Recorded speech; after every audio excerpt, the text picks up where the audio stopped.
It is prime time to plant annuals, and with this week it has been crazy busy, and the upcoming week looks a little cooler.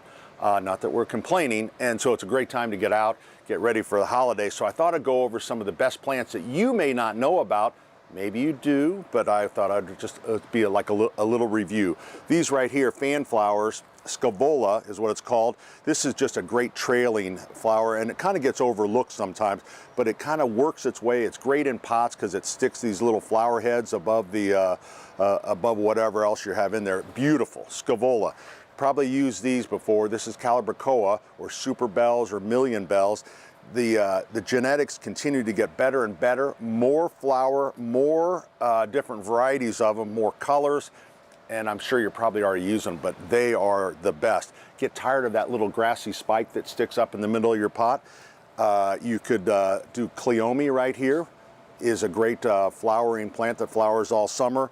This is called Angelonia. It comes in pink, blue, and white. This will get 12 to 18 inches tall, and instead of just having a grass up in the middle of your pot, now you have something with some flowers. That's called Angelonia. Few things that don't work out so well, if you know what I'm saying. This is Bacopa, and people fall in love with the white flowers, but I think there's better choices, because what happens to this plant in the summer, turns green, generally stops blooming in the hot. So you could use some Diamond Frost would be a good replacement, or even a white Cali might be a good replacement for Bacopa. So that's great for spring and fall. I might skip it. This is blue lobelia. Everyone loves blue lobelia, and if you can water every day, you should buy blue lobelia. If you cannot water every day, it's very unforgiving. So I would be careful if you're one, because where most plants wilt down and you water them and they come back, this one just dies. So I'd be careful. Astes, beautiful in the spring and in the fall, but in the summer, even though they're a little better than they used to be, the flower tends to get a little bit small. So I might skip that for a season-long planter. You've heard of wave petunias. These are called supertunias, but really, what I want to talk about is the one called the Vista series. So it's bubblegum.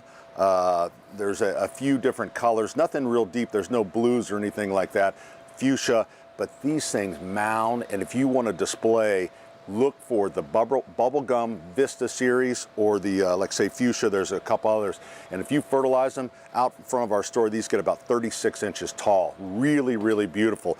Accents, if you're tired of Vinkavine and maybe ivy, this is what the cool kids are planting. This is called, I can't pronounce the name, Mizu is the short name, and this gets red flowers on it in the summer. Really cool.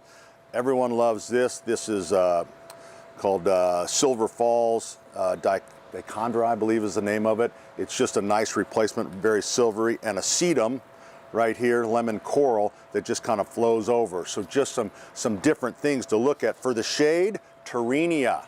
Right here gets really thick, grows in shade, loves it. Sun Patience, if you haven't had luck with New Guineas, the new Sun Patience series do awesome. And the month of May, how could you go without black petunias in a nice little, look at that, put a little race flag in there, and you are ready for the month of May.